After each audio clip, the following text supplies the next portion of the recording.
everyone, it's me Anjali Verma, your educator, and in our today's video, I am going to share my strategy by the help of which I was able to score 100 out of 100 in physics board exam. So आप लोग कैसे जो theory है उसमें 70 out of 70 and जो practical है उसमें 30 out of 30 for 2025 board exams score कर सकते हो, वही आज की इस वीडियो में मैं आप लोगों के साथ शेयर करने वाली हूँ। सबसे पहले तो देखो, इट इज वेरी इंपॉर्टेंट कि आप जहां से भी चैप्टर पढ़ रहे हो उसको बहुत अच्छे तरीके से पढ़ो। तो आप वन शॉट्स भी देख सकते हो, बट अगर आप लोगों को जेई या फिर नीट लेवल की प्रिपरेशन करनी है ना, so one shots are definitely not going to be enough. आप लोगों को जाना है for the detail lectures. Detail lectures यानी कि ऐसे लेक्चर्स जहां पर हर एक टॉपिक को बहुत ही डिटेल में इन डेप्थ आप लोगों को पढ़ाया गया है। उसके बाद स्कूल से भी आप लोग पढ़ सकते हो, बहुत सारे बच्चों के स्कूल में अच्छे से नहीं पढ़ाया जाता है, इसीलिए मैं आप लोगों को YouTube के लेक्चर्स रिकमेंड करूंगी। बट हाँ, अगर आपको लगता है कि स्कूल में टीचर्स काफी अच्छे तरीके से पढ़ा रहे हैं, so there is no need to study from YouTube। आप लोग स्कूल से अच्छे से पढ़ सकते हो, या फिर बहुत सारे बच्चे कोचिंग इंस्टीट्यूट्स जाते हैं या फिर ट्यूशंस लगाते हैं, तो वहां अगर अच्छे से पढ़ाया जा रहा है तो वहीं पे फोकस करो। ऐसा नहीं है कि एक ही चैप्टर को आप चार जगहों से कंप्लीट कर रहे हो, नहीं, just focus on one particular place की हमें यहीं पर से पढ़ना है। ठीक है, अब देखो 70 आउट ऑफ 70 ये थ्योरी में स्कोर करना सिंपल होता है, ठीक है, वैसे सिंपल नहीं है, बट आप लोगों को मेहनत करनी है। बट अगर हम प्रैक्टिकल्स की बात करें ना, ये 30 आउट ऑफ 30, तो ये जो मार्क्स हैं ये टीचर्स पे डिपेंड करते हैं। इसीलिए it is very very important कि स्कूल में जितना काम आपको दिया जाता है आप उसको अच्छे से करो, टीचर्स से आप अच्छे बना के रखो, एंड ऑल्सो जो भी आपको प्रैक्टिकल्स का काम मिलता है, असाइनमेंट्स या फिर जो भी आपके टेस्ट होते हैं, उनमें आप काफी अच्छा परफॉर्म करो, तभी जाके ये आपके जो मार्क्स हैं ये फुल जाएंगे। ठीक है, तो ये हो गया प्रैक्टिकल का। थ्योरी का तो हम डिस्कस कर ही रहे हैं कि सबसे पहले कोई भी लेक्चर जब हम पढ़ रहे हैं उसको हमें बहुत ही बेहतर तरीके से पढ़ना है। उसके बाद आप लोग एनसीईआरटी खोलो, एनसीईआरटी में वही टॉपिक्स देखो जो आपको ऑलरेडी पढ़ा दिए गए हैं, देन सी कि क्या हमें पढ़ाया गया था और एनसीईआरटी में क्या चीजें मेंशन्ड है। एनसीईआरटी में कुछ ऐसे टॉपिक्स हैं फिजिक्स में जो हमें उतने अच्छे तरीके से समझ में नहीं आते हैं, या फिर एनसीईआरटी में वाई क्वेश्चन मार्क करके लिख दिया जाता है, तो वो वाई का आंसर अगर आपको नहीं आता है तो उस केस में आपको डेफिनेटली रेफरेंस बुक्स को प्रेफर करना चाहिए। रेफरेंस बुक्स में ना हर एक चीज काफी डिटेल में गिवन रहती है, इसीलिए रेफरेंस बुक्स काफी बेनिफिशियल होती हैं। कोई सी भी एक अच्छी रेफरेंस बुक आप अपने लिए रख सकते हो। उसके बाद ना एनसीईआरटी रेफरेंस जब आपका ये हो गया, स्कूल से आपने पढ़ लिया है या फिर यूट्यूब के लेक्चर से आपने पढ़ लिया है, तो इन सब की हेल्प से आप लोगों को अपने हैंड रिटन नोट्स बनाने हैं। ये खुद के नोट्स होने चाहिए, कॉपी में आपको बनाने हैं, एंड यहाँ पर ना सारी चीजें आपको मेंशन करनी है, क्या पढ़ाया गया था, देन वही टॉपिक आपने एनसीईआरटी से पढ़ा, फिर रेफरेंस से पढ़ा, आप अच्छे से समझ गए, फिर अपनी लैंग्वेज में नोट्स में उसको लिख दो। कोई भी डेरिवेशन है तो अच्छे से स्टेप्स मेंशन कर दो कि ये स्टेप्स में हमारा ये डेरिवेशन खत्म हो गया। फाइनल फॉर्मूला जो है उसको ऐसे डब्बे में बंद करके रख दो कि ये हमारा फाइनल फॉर्मूला है। ठीक है, तो इस तरीके से आप लोगों को अपने नोट्स बनाने हैं। आप लोग चाहो तो मैंने अपने हैंड रिटन नोट्स आप लोगों को प्रोवाइड कर रखे हैं, एक बार उनको देख सकते हो, उनकी हेल्प से अपने हैंड रिटन नोट्स बना सकते हो। नोट्स कहाँ मिलेंगे? सो जो प्लेलिस्ट की लिंक है that is in the description. Physics notes playlist करके एक प्लेलिस्ट बनी हुई है, वहां पर आप लोग चले जाओ। उसके बाद यार अगर वन शॉट लेक्चर्स भी आपको देखने हैं तो मैंने ऑलरेडी फिजिक्स के लिए सारे चैप्टर्स के वन शॉट लेक्चर्स अपलोड कर रखे हैं, इस प्लेलिस्ट की लिंक भी आपको डिस्क्रिप्शन में मिल जाएगी। इंपॉर्टेंट क्वेश्चंस भी मैंने कराए हैं पर चैप्टर, उस प्लेलिस्ट की लिंक भी आपको डिस्क्रिप्शन में ही मिलेगी। सो डेफिनेटली फिजिक्स की ये जो प्लेलिस्ट है आप इनको चेकआउट कर सकते हो।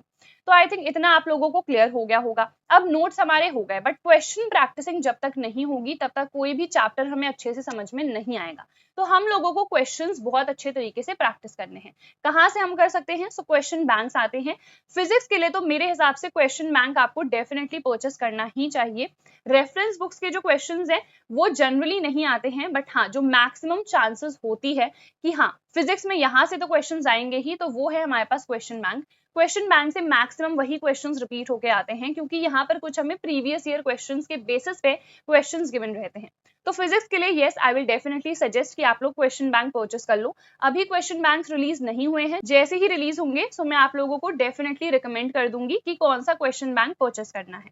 उसके बाद 10 प्रीवियस ईयर क्वेश्चन पेपर्स भी आप लोगों को प्रैक्टिस करने हैं पर चैप्टर। पर चैप्टर एज इन दो टाइप की बुक्स आती हैं, एक तो चैप्टर वाइज होती हैं और एक हमारे पास एग्जैक्ट जो पेपर होता है वो गिवन रहता है। मेरे हिसाब से जो एग्जैक्ट पेपर होता है वो लेना थोड़ा ज्यादा बेनिफिशियल होता है। मैंने भी वही वाले पेपर्स यूज करे थे कि वहां पर ना सारे सेट्स गिवन रहते हैं, दिल्ली आउटसाइड दिल्ली कौन सा पेपर आया है ये सब कुछ मेंशन रहता है।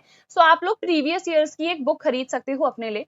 तो ओसवाल पब्लिशर्स ने अपनी बुक लॉन्च कर रखी है लास्ट 10 ईयर्स सॉल्व पेपर्स की। ये मेरे पास अभी पीसीएम की है, पीसीबी की भी ये बुक अवेलेबल है। यहाँ पर सिर्फ फिजिक्स, केमिस्ट्री और मैथ्स के ही प्रीवियस ईयर्स नहीं है, यहाँ पर इंग्लिश के प्रीवियस ईयर्स भी गिवन है, फिजिकल एजुकेशन के भी एंड कंप्यूटर साइंस के भी। देखो यहाँ पर दिल्ली एंड आउटसाइड दिल्ली दोनों के पेपर्स गिवन है। ऑल्सो जितने भी सेट्स होते हैं, सेट 1, 2, 3 सारे इस बुक में हमें गिवन है। अलॉन्ग विद दैट देखो यहाँ पर हम एक बार अंदर से देख लेते हैं कि यहाँ पर देखो ये आउटसाइड दिल्ली का पेपर है, यहाँ पर हमें आंसर्स भी गिवन है। Along with that her question का एक्सप्लेनेशन भी गिवन है। सिमिलरली इंग्लिश का ये वाला हमारा सेट 1 है, यहाँ पर भी सारे आंसर्स आपको गिवन रहेंगे। मैथ्स के भी इतने सारे प्रीवियस ईयर्स यहाँ पर गिवन है, तो अच्छी खासी हमारी प्रैक्टिस हो जाएगी। और मैंने ऑलरेडी बता भी दिया है कि लास्ट 10 ईयर्स पेपर्स तो डेफिनेटली आपको करने ही करने हैं। अलॉन्ग विद दैट इनका एक ऑनलाइन प्लेटफॉर्म भी है oswal.io, जहां पर आप लोग जाके मॉक टेस्ट दे सकते हो अपने बोर्ड एग्जाम्स के लिए। ये भी बहुत बेनिफिशियल होगा। इस बुक की जो बाय लिंक है ना, I will provide in the description, आप लोग जाके डेफिनेटली डिस्क्रिप्शन चेक कर लेना। उसके बाद हम आगे बढ़ते हैं हमारी स्ट्रैटेजी में और हमें क्या क्या चीजें करनी है। तो डेरिवेशंस यार अभी मैंने बताया था कि आप लोगों को ना स्टेप वाइज मेंशन करना है कि फर्स्ट ये स्टेप है, फिर हमें ये सारे स्टेप्स फॉलो करने हैं एंड जो फाइनली डिराइव्ड फॉर्मूला है वो आ गया। तो डेरिवेशंस के लिए रिटन प्रैक्टिस बहुत रिक्वायर्ड रहती है। बहुत बच्चे डेरिवेशंस ऊपर ऊपर से देख लेते हैं, फिर एग्जाम में जाके भूल जाते हैं।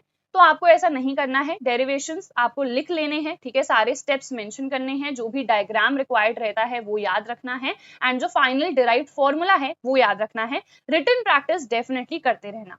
उसके बाद फिजिक्स में न्यूमेरिकल्स आते हैं और न्यूमेरिकल्स काफी इंपॉर्टेंट है।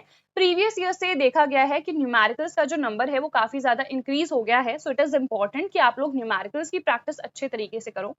सो न्यूमेरिकल्स अगेन आप लोगों को इनफ मिल जाएंगे क्वेश्चन बैंक्स में प्रीवियस ईयर्स में, तो आप उनसे प्रैक्टिस कर सकते हो अगर आप सिर्फ बोर्ड एग्जाम तक की ही प्रिपरेशन कर रहे हो। बट हाँ, अगर आप लोगों को CUET देना है, जेई देना है या फिर नीट देना है, so in that case I will definitely suggest कि आप लोग ना थोड़े टफ लेवल के क्वेश्चंस प्रैक्टिस करना, लाइक जेई के प्रीवियस ईयर्स आप लोग करना डेफिनेटली। इसके अलावा रेफरेंस बुक्स में जो भी न्यूमेरिकल्स गिवन है वो भी प्रैक्टिस करना, तो इनफ रहेगा हमारा न्यूमेरिकल्स, ठीक है। चलो उसके बाद फॉर्मूलाज ऑब्वियसली आपको लर्न करने हैं एंड प्रैक्टिस करते रहने हैं, ठीक है। अगेन फॉर्मूलाज को भी लिख लिख के हमें रिवाइज करना है, क्योंकि बहुत बार ऐसा होता है कि हम फॉर्मूलाज भूल जाते हैं अगर हमने कोई भी चीज लिखी नहीं होती है। तो फॉर्मूलाज को हमें अच्छे से लर्न कर लेना है। ऑल्सो हम लोग को बार बार रिवाइज करते रहना है जो भी फॉर्मूला है। देन सैम्पल क्वेश्चन पेपर्स अभी रिलीज नहीं हुए हैं फॉर 2025 बोर्ड्स, जैसे ही रिलीज होंगे I will definitely let you people know. So हम लोग को सैम्पल पेपर्स भी 10 डेफिनेटली प्रैक्टिस करने हैं अगर हमें फुल स्कोर करना है। अदरवाइज तो यार 5 से भी काम चल जाता है अगर आपको नॉर्मल 60 या 65 स्कोर करना है तो, ठीक है। तो ये चीजें क्लियर हो गई। ये सारे चैप्टर्स हैं जो हमारे सिलेबस में आ रहे हैं। Electric charges and fields, electrostatic potential and capacitance, ये वाला चैप्टर थोड़ा ज्यादा इंपॉर्टेंट है। Then current electricity, moving charges and magnetism and matter, इसमें ये वाला चैप्टर ज्यादा इंपॉर्टेंट है। देन है EMI, ऑल्टरनेटिंग करंट, EMW, ठीक है। उसके बाद optics, optics is most important, काफी ज्यादा इंपॉर्टेंट है। 10 नंबर के ही ऑप्टिक्स से क्वेश्चंस आ जाते हैं, so this is important. Semiconductor devices से एक सिंगल सा चैप्टर है, ये बहुत ही छोटा चैप्टर है और इस सिंगल चैप्टर से ही 7 नंबर के क्वेश्चंस आ जाते हैं, so again this is important. Then है dual nature of radiation and matter and atoms and nuclear. तो आई होप सिलेबस तो आपको समझ में आ ही गया होगा। कम्युनिकेशन डिवाइसेस वाला चैप्टर डिलीटेड है, वो हमको नहीं करना है। बट हाँ, अगर आप लोग CUET के आगे चल के प्रिपरेशन करोगे तो सब कुछ आ रहा है, कुछ भी डिलीटेड नहीं है। तो जो भी डिलीटेड टॉपिक्स भी है ना, आपको वो भी पढ़ने हैं। उसके बाद देखो लास्ट में 1 घंटा तो आप लोगों को डेफिनेटली देना ही देना है minimum on a daily basis, ठीक है। जैसे एक दिन हमारे पास है, हम स्कूल भी जा रहे हैं, वापस आ रहे हैं, कुछ बच्चे कोचिंग जा रहे होंगे, कुछ यूट्यूब से पढ़ रहे होंगे या जो भी है, बट सेल्फ स्टडी का ना 1 घंटा फिजिक्स को जरूर देना है कि जो भी स्कूल में पढ़ाया गया या यूट्यूब से आपने पढ़ा या कोचिंग में पढ़ा उसको आप रिवाइज कर लो, अपने नोट्स बनाओ एंड प्रैक्टिस करते रहो। तो 1 घंटा फिजिक्स को डेफिनेटली देना ही है और वीकेंड्स में आप लोग रिवाइज कर सकते हो। जैसे सैटरडे संडे मिला तो हमारा सैटरडे को जनरली हाफ डे ही होता है एंड देन हमारे पास संडे है, तो संडे का पूरा दिन है तो हमारे पास ज्यादा टाइम है, तो हम लोग रिवाइज कर सकते हैं, अच्छे से रिवीजन कर सकते हैं। मान लो मैंने 2 चैप्टर्स कंप्लीट कर लिए हैं अभी तक, सो उन दोनों चैप्टर्स को क्विकली हम लोग रिवाइज कर लेंगे, क्योंकि किसी भी चीज को अगर हम रिवाइज नहीं करेंगे तो हम बाद में उसको भूल जाते हैं। So revision is also equally important. So that is it for this video. सारी चीजें मैंने आप लोगों को बता दी हैं। अगर आप लोगों को क्वेश्चन बैंक्स या फिर प्रीवियस ईयर क्वेश्चन पेपर्स की पीडीएफ चाहिए है, सो मैंने ऑलरेडी अपने टेलीग्राम ग्रुप पे अपलोड कर रखी है। Telegram name is study warehouse और जो लोगो है वो सेम जो चैनल का लोगो है वही है। सो आप लोगों को टेलीग्राम ढूंढने में ज्यादा डिफिकल्टी नहीं होगी। डेफिनेटली टेलीग्राम को ज्वाइन करो, पीडीएफ डाउनलोड करो and also share those PDF with your friends. So that is it. हम मिलते हैं हमारी नेक्स्ट वीडियो में। Till then bye everyone, take care and all the very best.